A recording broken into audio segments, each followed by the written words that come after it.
lecture on energy physics in the atmosphere, which has been for the last 15 years or so the main topic of research here in Yerevan and on the mountain lab nearby, which we visit on Wednesday.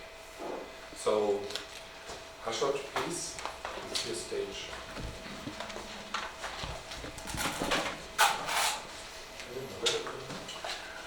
Okay, thank you very much for coming. Zara informs me that all who should come are here already, and it is very nice that you are welcome to our city, Yerevan, and Yerevan welcomed you. Nice, I hope, and you reach your hotels and our destinations easy. We have 2 days lectures, and the first day we will have short day and then excursions to Aragats. I hope that there is no snow yet and the road is opened. Check that again. Okay, we shall check it, of course, and we shall see all our experimental installations, and we will see the nature. And then in our second station on 2,000 meters above the sea, we will have conference dinner. Okay, I'm making traditionally the opening lecture to introduce what we achieved during last years. It is already 12, I think, TEPA meeting. We miss only 2 meetings when it was COVID, and the last 2 meetings was in Prague. And I thank very much Prague group, Andrei Plov, that help us to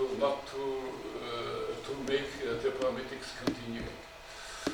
Tell my best regards to Andrei. Yeah.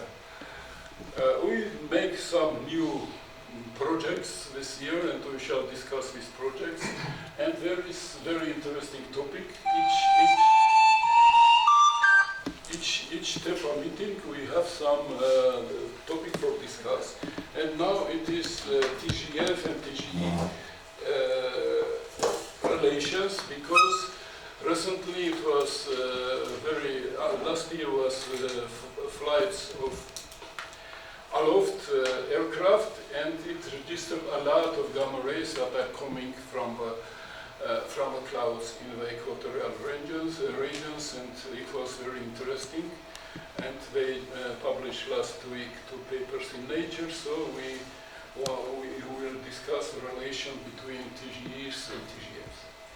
Okay, if nothing, nobody want to say anything more, I started my lecture.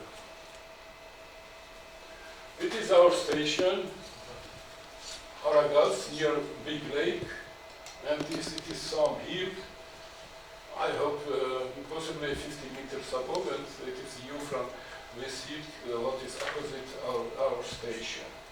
Possibly this lake also plays a role, because we have a lot of these events, a lot of thunderstorm ground enhancements, additional fluxes of gamma rays and electrons that we registered.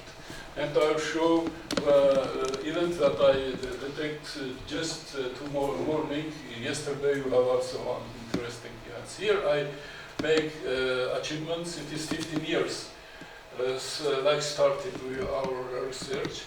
It was September 19, 2009 when we measured the first very big event.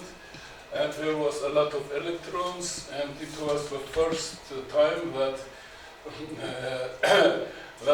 electron energy spectra was recovered. That was a direct proof that there was runaway electron acceleration process in the thunderclouds that C.T.R. Wilson was predicted 100 years ago.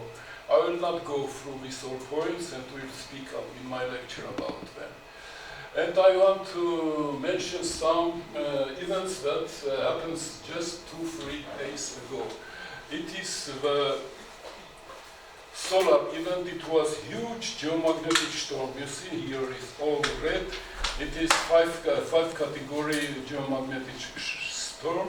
It is wrong, not free, but 3 hour data. No, it's correct. And it was geomagnetic category was 5.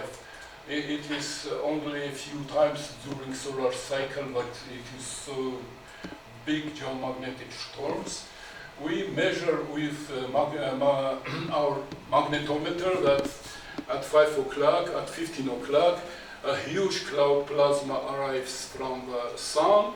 It immediately the particle flux get down, because this cloud that coming from the sun is reacted with magnetosphere, with magnetic field of Earth, and there several traps was originated, and these traps didn't allow galactic cosmic rays to enter.